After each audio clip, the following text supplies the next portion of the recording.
ଯେମିତି ହବ। ତେଣୁ ମାତା ମନମୋହନ ଦେବଙ୍କର ଜୀବନୀ ଆଲୋଚନା କଲେ ଜଣାପଡ଼ିବ।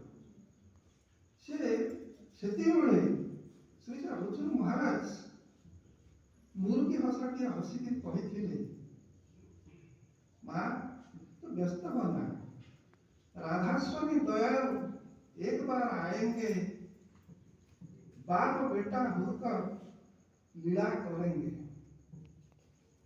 मुझे पढ़ी ठाकुर विषय गोटे शब्द श्री श्री अर्जुन महाराज बोध हुए छाड़ी जाते, राधा स्वामी दयाल एक बार आएंगे, हम मिलकर बाप बेटा होकर लीला करेंगे। ये थी गोटे जिन रही जाए श्री श्री बड़दान विषय आम जो आगे आलोचना कर किए से आम जाने श्री श्री ठाकुर होती स्वयं राधा स्वामी इष्टदेव आमर से राधा स्वामी स्तर से आस ये जगतर कल्याण जमी आम सब जुदा जदा ही धर्म से ग्लानि भवति भारत ताकू आम आलोचना करते आहुरी गोटे बहुत तेरे गोटे जिन बुझापी चाहूँ श्री श्री ठाकुर सॉरी श्री श्री बड़दा से निजे होती श्री श्री अर्जुन महाराज परवर्ती संस्करण परवर्ती जन्म। हुजूर महाराज निजे श्री श्री बड़दा रूप में राधा स्वामी दयानंद बेटा एवं यही कथा आपण मैंने आविर्भाव 2003 मसीहार जो आविर्भाव पत्रिका अच्छी से जतीन्द्रनाथ बसु एक कथा लिखिं प्रेमवाणी जानते प्रेमवाणी गोटे ये अच्छी ग्रंथ सन्थ हुजूर महाराज से एक कथा उल्लेख अच्छी यही कथा देवी प्रसाद मुखोपाध्याय ठाकुर जन बड़ भक्त से श्री श्री ठाकुर एक कथा कही आसिक से पेजर उदाहरण आनिक देखे ठाकुर केवल गुरु की हसाटी हसी चुप रही निश्चित भाव से ग्रहण करते। ये गोटे आमर उदाहरण गोटे आम धरी नौ श्री श्री हुजूर महाराज निजे श्री श्री बड़दान रूप में आम पाखक आ द्वितीय कथा हूँ श्री श्री बड़मा जितेबाला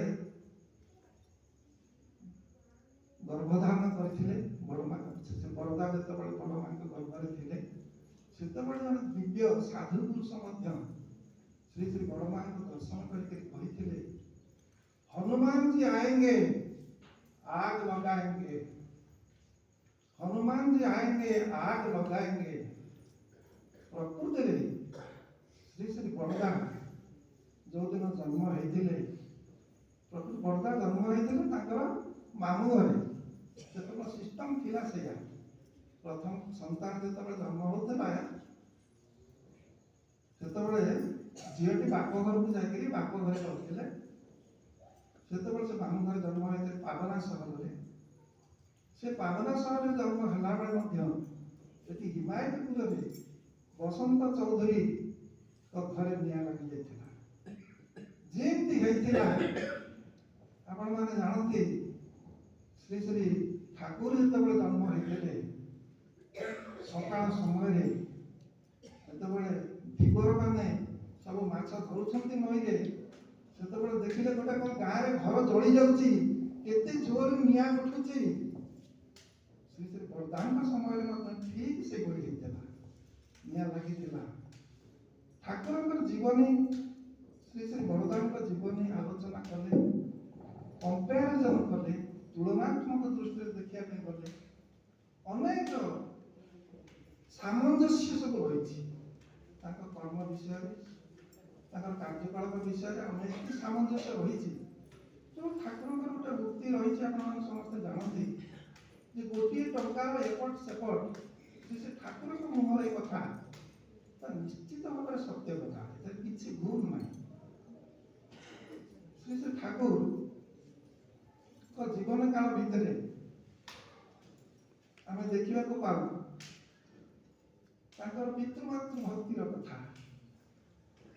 ମା ମନମୋହିନୀ ଦେବୀ ଠାକୁରଙ୍କୁ ବହୁତ ମାରିଛନ୍ତି,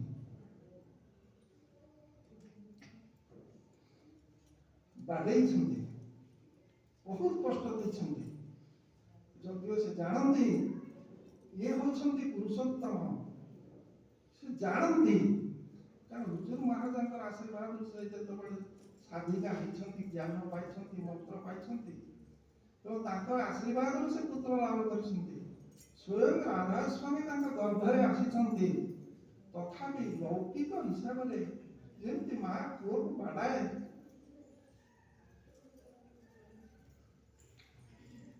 ସେମିତି ବହୁତ ମାଡ଼ ମାରିଛନ୍ତି।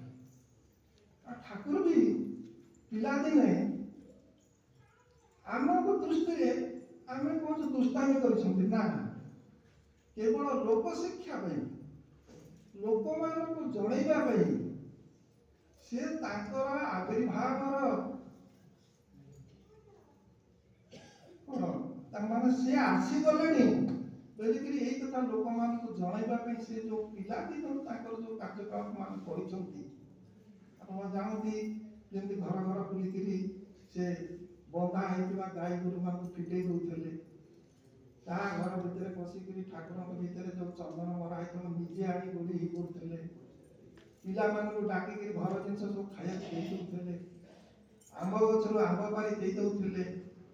ମା ମନମୋହିନୀ ଦେବୀ କ୍ଷୀର ସିଝେଇକିରି ରଖିଦେବେ, ସାଙ୍ଗ ପିଲାମାନଙ୍କୁ ଡାକି ଆଣିକିରି ଏବଂ ଲଳିତା ନଳୀ ଭିତରେ ପୁରେଇକିରି ଶୋଷିକିରି ସେମିତି ପିଇବାକୁ ଦେଇ ଦଉଥିଲେ। ଠିକ ଯେମିତି ଭଗବାନ କୃଷ୍ଣ ମଧ୍ୟ ତାଙ୍କ ଜୀବନରେ ଆମେ ଯେତିକି ଜାଣିବାକୁ ପାଉଛୁ, ସାଙ୍ଗସାଥି ସଖାମାନଙ୍କୁ ଧରିକି ଯେମିତି ଲୀଳା କରୁଥିଲେ, ସେମିତି ଶ୍ରୀ ଶ୍ରୀ ଠାକୁର ମଧ୍ୟ ବହୁତ ଲୀଳା କରିଛନ୍ତି। ଏପରିକି ଦିନେ ଜଣେ ସେ ପାଖ ପଡ଼ିଶାର ଗୋଟେ ଲୋକର ଫୁଲ ବଗିଚାରେ ବସିକି ଫୁଲ ଗଛ ନଷ୍ଟ କରିଦେବାରୁ ସେ ଲୋକଟି ଆସି ବହୁତ ପ୍ରକାର ଗାଳିବନ୍ଦ କରିକି ମାତା ମନମୋହିନୀ ଦେବୀ ଭିତରେ ଯେମିତି ଅଭିଯୋଗ କରିଛି, ମାତା ମନମୋହିନୀ ଦେବୀ ତାଙ୍କୁ ବହୁତ ରାଗିକିରି ପିଟିଛନ୍ତି ଠାକୁରଙ୍କୁ। ଠାକୁର ପିଟା ଖାଇକି ଦୌଡୁଛନ୍ତି, ମାତା ମନମୋହିନୀ ଦେବୀ ତାଙ୍କ ପଛରେ ବାଡ଼ି ଧରିକି ଗୋଡ଼େଇଛନ୍ତି। କିଛି ସମୟ ପରେ ଠାକୁର ଭାବୁଛନ୍ତି, ଦେଖିଲେ ପଛକୁ ବୁଲିକିରି ମାଙ୍କ ମୁହଁରୁ ଝାଳ ବୋହି ପଡୁଛି, ଖରାରେ ଦୌଡ଼ି ପାରୁନାହାନ୍ତି। ଆରେ ମୋ ମାଙ୍କୁ ଏତେ କଷ୍ଟ ଦଉଛି। ମାତୃଭକ୍ତି, ଠାକୁରଙ୍କର ମାତୃଭକ୍ତି ବିଷୟରେ ଆମେ ବହୁତ କିଛି ଜାଣିଛେ। ଠିକ ସେଇଭଳି ମଧ୍ୟ ସିଏ ଅଟକି ଗଲେ ଏବଂ ମାତା ମନମୋହିନୀ ଦେବୀ ତାଙ୍କ ମନ ଇଚ୍ଛା ପିଟିଲେ। ସେ ସବୁ ସହିଗଲେ, ସହିଗଲା ପରେ ପୁଣି ମାତାଙ୍କୁ କହିଲେ, ମା ଟିକେ ତମେ ଶାନ୍ତ ହୁଅ, ମୁଁ କୁଆଡ଼େ ପଳେଇଯିବିନି, ଆଉ ମୁଁ ଏଇଠି ଛିଡ଼ା ହେଇଛି, ଆପଣ ମୋତେ ଶାନ୍ତ ହେଲା ପରେ ପିଟିବି। ଏଭଳି କୋଉ ପିଲା କହିବ? କେବଳ ମାଙ୍କ ଦୁଃଖ ସହି ନପାରି ଠାକୁର ଏକଥା କରିଥିଲେ। ଠିକ ସେହିପରି ବଳଦାଙ୍କର ଜୀବନରେ ମଧ୍ୟ ଯଦି ଆମେ ଦେଖିବା, ବଳଦା ଯେତେବେଳେ ଠାକୁରଙ୍କର ଟିକେ ଏଷ୍ଟାବ୍ଲିଶ ହେଇଗଲା, ସତ୍ସଙ୍ଗ ଟିକେ ଟିକେ ହେଇଗଲା, ସବୁଆଡେ ଟିକେ ଟିକେ ମନ୍ଦିର ଫନ୍ଦିର ହେଇଗଲା, ଠାକୁରଙ୍କୁ ମାନି ବସିଲେ, ସେତେବେଳେ ବଳଦାଙ୍କର ବହୁତ ଶତ୍ରୁ ବାହାରିଛନ୍ତି। ଇଏ ସେତେବେଳେ ଯୋଉ ଠାକୁରଙ୍କର ଭକ୍ତ ବା ଶିଷ୍ୟମାନେ ଥିଲେ, ଯୋଉମାନେ ଠାକୁରଙ୍କୁ ପୁରୁଷୋତ୍ତମ ବୋଲିକି ବିଚାର କରିକିରି ଚିନ୍ତା କରୁଥିଲେ ଯେ ତାଙ୍କର ଗୋଟେ ପରିବାର ଅଛି, ସେ ବାହା ହେଇଛନ୍ତି, ତାଙ୍କର ଘର ଦ୍ୱାର ଅଛି, ପିଲା ଛୁଆ ଜନ୍ମ କରୁଛନ୍ତି, ତାର ସେ କି ପୁରୁଷୋତ୍ତମ? ଏଇ କଥାଟା